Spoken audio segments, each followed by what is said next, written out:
আমিও তো হিন্দু ভাইদের হয়ে প্রশ্ন করছি।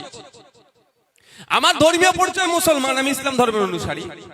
আমিও তো প্রশ্ন করছি যে এত দূর সময় আমার হিন্দু ভাইদের চলে আসলো মোদিজির আমলে, হিন্দু ভাইদেরকে ওটা বেশি বেশি করে করতে হবে।